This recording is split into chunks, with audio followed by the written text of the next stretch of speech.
जब बनी इसराइल में नफरत, हसद और मिसाकीन पे जुल्म बढ़ने लगा तो अल्लाह ने अपने नबी ईसा मसीह को उनके लिए मुंतखब किया। तो यूं अल्लाह के नबी ईसा मसीह बनी इसराइल के बड़े बड़े आलिम और मोतबर लोगों से कहने लगे कि क्यों जुल्म करते हो, गरीबों का हक क्यों खाते हो।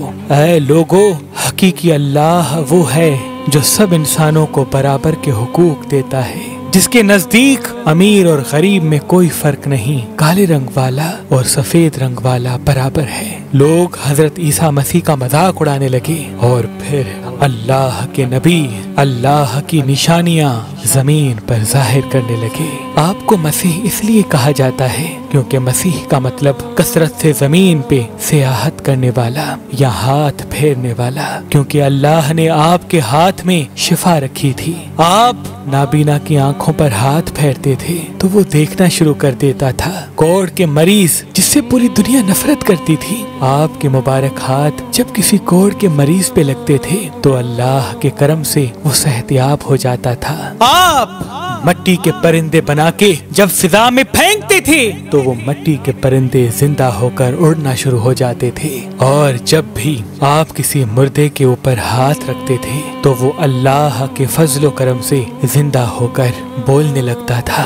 बनी इसराइल के लोगों ने जब ये मौजज़ात देखे तो दिन ब दिन आपकी बातें सुनने लगे, आपको अल्लाह का नबी तस्लीम करने लगे। बस यही डर उस वक्त के जालिम बादशाहों और आलिमों को खाने लगा कि कहीं हमारी हुकूमत खत्म न हो जाए, लोग ईसा मसीह को अल्लाह का नबी समझकर अपना बादशाह न बना दें। तो बस बनी इसराइल के बादशाह अल्लाह के नबी हजरत ईसा मसीह को शहीद करने की साजिश बनाने लगे। हजरत ईसा अलैहिस्सलाम पूरी कौम से मुखातिब होके फरमाने लगे, ऐ लोगो, अल्लाह से डरो, मैं अल्लाह की तरफ से आया हूँ ताकि तुम आपस में मोहब्बत, प्यार और अमन के साथ जिंदगी बसर कर सको। कुछ लोग आप पर ईमान ले आए, कुछ लोग आपके साथ रहना शुरू करने लगे और कुछ लोग वक्त के बादशाहों के साथ आपको शहीद करने की साजिश में उठ खड़े हुए। तारीख ने लिखा आपके साथ 12 हवारी थे, लेकिन उनमें से भी कुछ का ईमान मुकम्मल न था। इस बात का फायदा उठाते हुए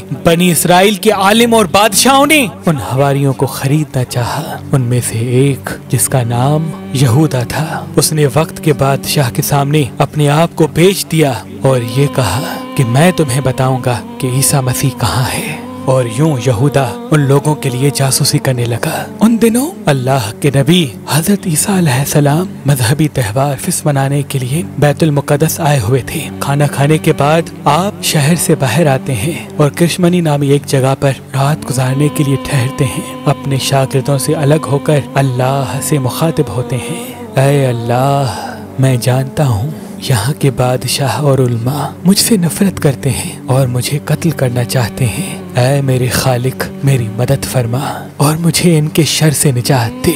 बस इतने में जिब्रील अमीन अल्लाह के हुक्म के साथ नाजिल होते हैं और फरमाते हैं, ऐ मरियम के बेटे, अल्लाह फरमाता है कि आज रात तुझे इस जमीन से आसमानों की तरफ उठाएगा। तेरा रब तुझे इन लोगों के शर से बचाएगा और वो लोग जिन्होंने तेरी तालीमात को तस्लीम किया है, अल्लाह उन्हें मुशरिक और काफिर लोगों पर फजीलत बख्शेगा और कयामत के दिन अल्लाह ऐसे इख्तिलाफात का फैसला करेगा। ऐ रूहुल्लाह, तेरी बुलंदी का वक्त आ पहुंचा है।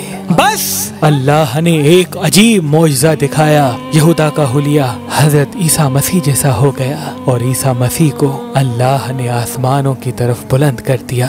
बस जैसे ही गिरफ्तार करने के लिए बादशाह के लोग वहाँ आए तो उस जासूस यहूदा को गिरफ्तार कर दिया, क्योंकि अल्लाह ने उसकी छवि ईसा मसीह जैसी बना ली थी। और यूं अल्लाह ने बनी इसराइल के सख्त दिलों पर मोहर लगा दी और वो फख्र से ये कहने लगे कि हमने मरियम के बेटे और अल्लाह के नबी ईसा को कत्ल कर दिया। उन्होंने ये समझा कि हमने ईसा मसीह को सूली पे चढ़ा रखा है, बल्कि हकीकत तो ये थी कि वो उस मामले में गलत फहमी का शिकार थे।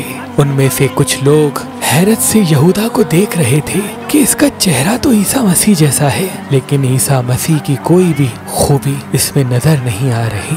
वो बस अपने वहमो गुमान की पैरवी कर रहे थे।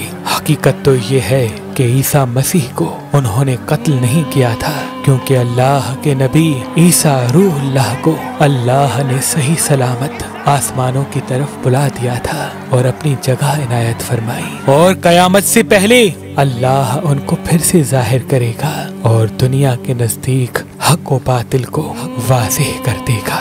बेशक वो हर चीज पे कुदरत रखता है, बेशक वो हर चीज पे कुदरत रखता है।